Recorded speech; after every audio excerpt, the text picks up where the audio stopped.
Bismillahirrahmanirrahim. Assalamualaikum warahmatullahi wabarakatuh. Saya atas nama Muhammad Fendi Khalifah Rahman, NIM 2018 096011622.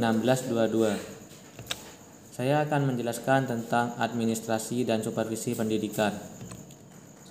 Dalam ruang lingkup administrasi dan supervisi pendidikan, menurut Undang-Undang RI Nomor 20 Tahun 2003 mengenai Sistem Pendidikan Nasional adalah profesi ada pada dalam jenis pendidikan yang terdiri dari pendidikan umum, kejuruan, akademik, profesi, vokasi, keagamaan, dan khusus. Pengertian: administrasi merupakan bentuk segala dari kegiatan ketatausahaan. Pada intinya, suatu kegiatan menyelenggarakan surat menyurat dengan segala aspek serta mempersiapkan laporan. Yang selanjutnya yaitu pengertian administrasi dan supervisi pendidikan, yaitu menurut pengertian beberapa pakar. Yang pertama, menurut N.A. Amentemboon adalah rangkaian pembinaan ke arah perbaikan situasi pendidikan. Sedangkan menurut Dr.S. Muhammad Galim Purwanto, suatu aktivitas pembinaan telah direncanakan untuk membantu para guru dan pegawai lainnya dalam melakukan pekerjaan mereka secara efektif. Yang selanjutnya yaitu unsur-unsur administrasi dan supervisi. Yang pertama yaitu kegiatan pembinaan yang direncanakan. Yang kedua, pembaharuan situasi pengajaran atau belajar mengajar. Yang ketiga, mengefektifkan peran para guru, pegawai sekolah, dan sumber lainnya. Yang keempat, pencapaian tujuan pendidikan lebih efektif dan efisien.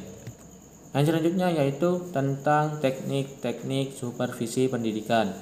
Yang pertama, tentang perseorangan atau per individu, yaitu mempunyai beberapa aspek. Yang pertama, mengadakan kunjungan kelas. Yang kedua, mengadakan kunjungan observasi.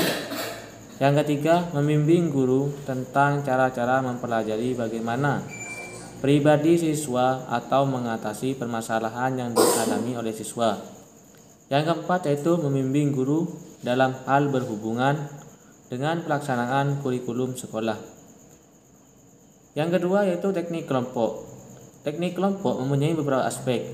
Yang pertama yaitu mengadakan pertemuan atau rapat. Yang kedua, mengadakan diskusi kelompok. Yang ketiga, mengadakan penataran. Yang selanjutnya yaitu metode-metode supervisi pendidikan. Yang pertama, metode langsung. Misalnya, konsultasi pribadi atau kelompok, pertemuan guru, bidang studi. Yang kedua, metode tak langsung.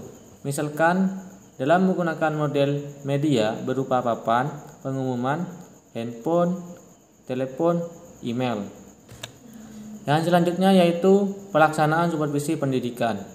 Yang pertama, cara melaksanakan supervisi, yaitu pelaksanaan supervisi ada satu upaya cara melakukan supervisi yang baik, yaitu dengan cara demokratis. Yang kedua, mekanisme observasi, yaitu dengan cara persiapan, sikap, dan membicarakan hasil observasi.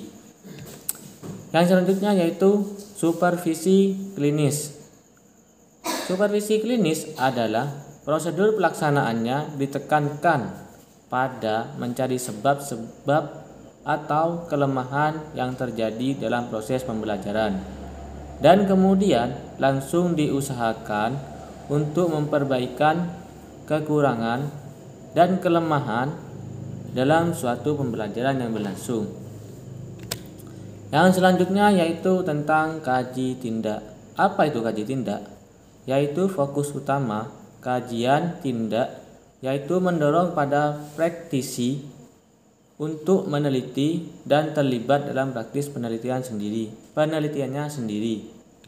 Yang selanjutnya yaitu kaji tindak terdiri dari beberapa gagasan atau aspek yang terdiri dari 7 aspek. Yang pertama yaitu gagasan umum, perumpamaan masalah, perencanaan penelitian kaji tindak, pelaksanaan penelitian kaji tindak, monitoring, evaluasi dan refleksi. Yang terakhir yaitu saran dan rekomendasi.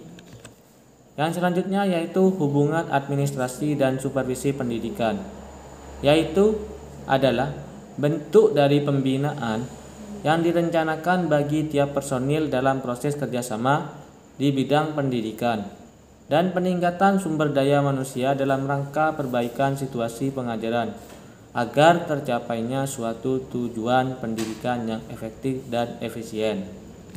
Dan selanjutnya yaitu perbedaan antara administrasi dan supervisi. Yang pertama, kegiatan administrasi didasarkan kepada kekuasaan, sedangkan supervisi didasarkan bentuk pelayanan, bimbingan, dan binaan. Yang kedua yaitu tugas administrasi meliputi keseluruhan bidang tugas sekolah, termasuk manajemen sekolah, sedangkan supervisi adalah sebagian dari tugas dari pengarahan, yaitu satu segi manajemen sekolah. Yang ketiga atau yang terakhir yaitu administrasi bertugas menyediakan semua kondisi yang diperlukan untuk pelaksanaan program pendidikan. Sedangkan untuk supervisi sendiri menggunakan kondisi-kondisi yang telah disediakan untuk peningkatan mutu belajar mengajar. Yang terakhir yaitu kesimpulan.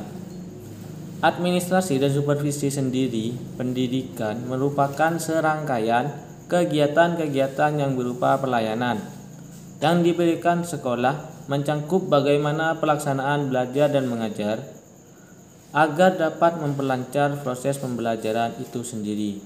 Maka dari itu, pentingnya administrasi dan supervisi pendidikan yang ada pada sekolah merupakan bagian dari pembelajaran itu dengan mengetahui poin penting dari teknik, metode, serta pelaksanaan administrasi dan supervisi pendidikan itu sendiri.